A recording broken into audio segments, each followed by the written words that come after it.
Au nom du Père, du Fils et du Saint-Esprit. Amen.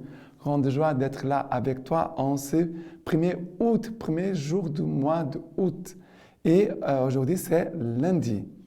Et nous commençons ce mois aussi dédié aussi à la Vierge Marie, parce que le 15 août, nous allons célébrer l'Assomption de la Vierge Marie. D'accord? Alors, ce mois, c'est un mois aussi de la Vierge Marie. La première lecture d'aujourd'hui, c'est Jérémie chapitre 28, à partir du verset 1. Cette même année, au début du règne de Sédécias, roi de Juda, la 4e année, au 5e mois, le prophète Anania, fils d'Azur, originaire de Gabaon, me parla dans le temple du Seigneur, en présence des prêtres et de tout le peuple. Ainsi parle le Seigneur Sabaoth, le Dieu d'Israël. J'ai brisé le joug du roi de Babylone. Encore juste 2 ans, et je ferai revenir en ces lieux tous les ustensiles du temple du Seigneur que Nabuchodonosor, roi de Babylone, a enlevés d'ici pour les emporter à Babylone. De même, Jéconias, fils de Joachim, roi de Juda, avec tous les déportés de Juda qui sont allés à Babylone, je les ferai revenir ici, oracle du Seigneur, car je vais briser le joug du roi de Babylone. Alors le prophète Jérémie répondit au prophète Anania devant les prêtres et tout le peuple présent dans le temple du Seigneur. Le prophète Jérémie dit, « Amen, qu'ainsi fasse le Seigneur, qu'il accomplisse les paroles que tu viens de prophétiser et fasse revenir de Babylone tous les ustensiles du temple du Seigneur, ainsi que tous les déportés. Cependant, écoute bien la parole que je vais prononcer à tes oreilles et à celles de tout le peuple. Les prophètes qui nous ont précédés, toi et moi, depuis bien longtemps, ont prophétisé pour beaucoup de pays et pour des royaumes considérables, la guerre, les malheurs et la peste. Le prophète qui prophétise la paix, c'est quand s'accomplit sa parole, qu'on le reconnaît pour un authentique envoyé du Seigneur. Alors le prophète Anania enleva le joug de la nuque du prophète Jérémie et la brisa.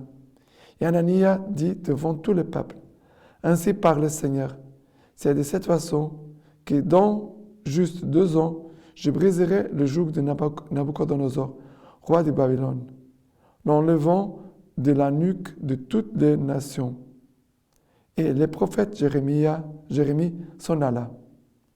Or, après que le prophète Anania eut brisé le joug et qu'il avait enlevé de la nuque du prophète Jérémie, la parole du Seigneur fut adressée à Jérémie. Va dire à Anania, ainsi parle le Seigneur, tu brises les jougs de bois. Des bois? Eh bien, tu vas les remplacer par des jougs de fer. Car ainsi parle le Seigneur Sabaoth, le Dieu d'Israël. C'est un joug de fer que je mets sur la nuque de toutes ces nations pour les asservir à Nabuchodonosor, roi de Babylone. Elles lui seront asservies et je lui ai livré même les bêtes des champs. Et le prophète Jérémie dit au prophète Anania, écoute bien Anania, le Seigneur ne t'a point envoyé et tu as fait que ce peuple se confie au mensonge. C'est pourquoi ainsi parle le Seigneur. Voici que je te renvoie de la face de la terre. Cette année tu mourras, car tu as prêché la révolte contre le Seigneur. Et le prophète Anania mourut cette année même au 7e mois. Alors, qu'est-ce que nous voyons ici? Nous voyons un prophète qui veut dire des paroles que le peuple, que soit agréable au peuple. Et nous voyons Jérémie qui dit des paroles qui ne plaisent pas le peuple. Parce que lui, il parle, Anania disait, le Seigneur va enlever le joug, et c'était un joug d'argile, de bois, Mais après, il dit, mais le Seigneur maintenant va envoyer un joug de fer. Ça veut dire que les choses ne vont pas s'améliorer, mais les choses vont devenir pires, vont s'empirer. Et la personne n'est pas contente, la personne n'aime pas, ne comprend pas. Mais nous ne pouvons pas oublier que le Seigneur fait un chemin avec nous, un chemin avec son peuple. Tout concourt au bien de ceux qui aiment Dieu. Tout concourt au bien de ceux qui aiment Dieu. Romains 8, 28. C'est Saint Paul qui nous enseigne cela. Ça veut dire que dans notre vie, tout ce que le Seigneur nous envoie, ça veut dire que le Seigneur veut faire un chemin avec nous par des situations de notre vie. Pour que nous puissions le découvrir, pour que nous puissions nous convertir, pour que nous puissions grandir, pour que nous puissions mûrir, que nous puissions nous sanctifier. D'accord? Mais Dieu ne veut pas, surtout pour nous les prêtres, de dire, les religieux, des personnes qui ont des rôles importants dans l'Église, de dire de n'importe quoi, de dire ce que le peuple veut écouter. C'est vrai que de dire des choses que le peuple n'aime pas, c'est plus difficile. Quand on parle du péché des personnes, c'est toujours compliqué parce que les gens n'aiment pas. Si je parle que vivre ensemble, d'avoir plusieurs femmes, c'est un péché mortel, les gens ne vont pas m'aimer. Si je dis que la personne ne peut pas communier, si elle est dans cet état, la personne ne va pas m'aimer. Si je dis que la personne ne peut pas se confesser, elle ne sera pas contente. Mais elle n'est pas dans la grâce de Dieu, elle n'est pas dans le sacrement de mariage. Je parle de cette situation.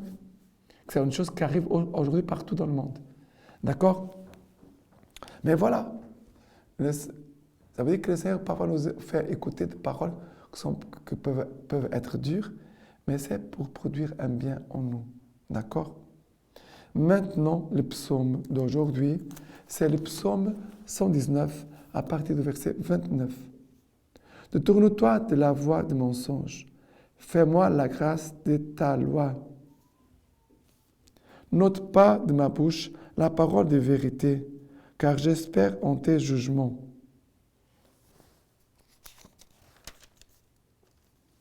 Que se tournent vers moi ceux qui te craignent et qui savent ton témoignage. Que mon cœur soit impeccable en tes volontés, pas de honte alors pour moi. Que les impies me guettent pour ma perte. Je comprends ton témoignage. De toute perfection, j'ai vu le bout, combien large ton commandement. Alors il dit que se tournent vers moi ceux qui craignent et qui savent ton témoignage. Que mon cœur soit impeccable en tes volontés, pas de honte alors pour moi. Que notre cœur soit impeccable dans tes volontés. N'ôte pas de ma bouche ta parole de vérité, car j'espère en tes jugements. Je me conforme à tes jugements. Fais-moi la grâce de ta loi. Fais-moi la grâce de ta parole. Fais-moi, Seigneur, la grâce de t'écouter, de te comprendre, Seigneur. Ce n'est pas seulement Dieu qui doit nous comprendre, parce que Dieu nous comprend toujours, mais nous avons besoin de comprendre Dieu. De comprendre les desseins de Dieu, de comprendre la volonté de Dieu, les raisons de Dieu. Parce que les nôtres, Dieu les connaît déjà. Et maintenant, l'évangile d'aujourd'hui, c'est Matthieu chapitre 14, à partir du verset 13. L'ayant appris, Jésus se retira en barque dans un lieu désert, à l'écart. C'est qu'apprenant les foules partirent à sa suite, venant à pied, des villes. En débarquant, il vit une foule nombreuse, et il en eut pitié, et il guérit leurs infirmes. Le soir venu, les disciples s'approchèrent et lui dirent, « L'endroit est désert, et l'heure est déjà passée. Renvoie donc les foules afin qu'elles aillent dans les villages s'acheter de la nourriture. » Mais Jésus leur dit, « Il n'est pas besoin qu'elles y aillent. Donnez-leur vous-même à manger. » Mais lui, disait-il, « Nous n'avons ici que cinq pains et 2 poissons. Il dit, apportez-les-moi ici. Et ayant donné l'ordre de faire étendre les foules sur l'herbe, il prit les 5 pains et les 2 poissons, leva les yeux au ciel, bénit, puis rompant les pains, il les donna aux disciples, qui les donnèrent aux foules. Tous mangèrent et furent rassasiés, et l'on emporta les restes des morceaux, 12 pleins couffins. Or ceux qui mangèrent étaient environ 5 000 hommes, sans compter les femmes et les enfants. Alors, ici nous voyons que Jésus, il vit les foules. Il dit, il vit une foule nombreuse, ils ont eu pitié et il guérit leurs infirmes. Jésus a toujours pitié de nous, pauvres pécheurs. Quand nous venons à lui, le Seigneur nous connaît. Il a pitié de nous, de nos combats, de nos peines, de nos travaux. Il a pitié de nous. Mais c'est vrai que Jésus ne va pas tout faire. Il va attendre aussi la participation de l'Église, de ses disciples. Et Jésus va dire, Jésus va demander, les disciples viennent, Jésus dit, il n'est pas besoin qu'ils aillent, donnez-leur vous-même à manger.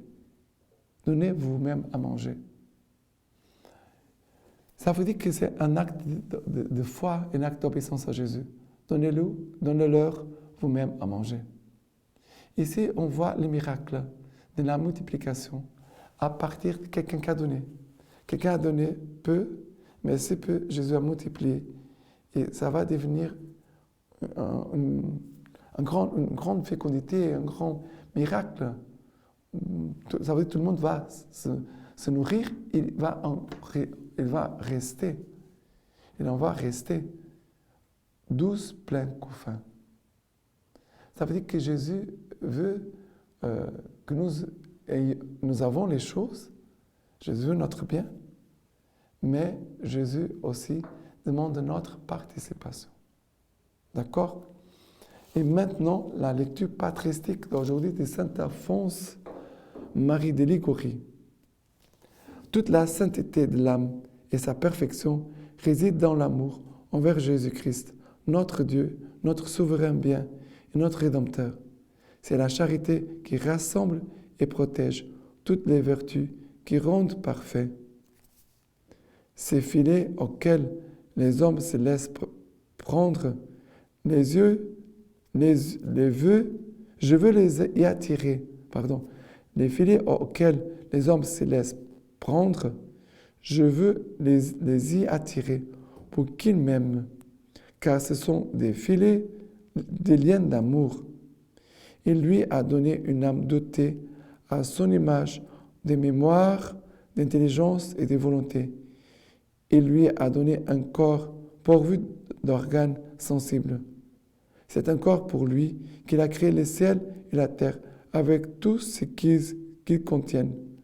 C'est par amour de l'homme qu'il a créé tout cela, afin que toutes ces créatures soient au service de l'homme et que l'homme lui donne son amour à cause de tant de bienfaits. Et maintenant, je vous laisse la bénédiction par les mains toutes pures de la Vierge Marie. Que Dieu Tout-Puissant vous bénisse et vous garde, le Père, le Fils et le Saint-Esprit. Amen.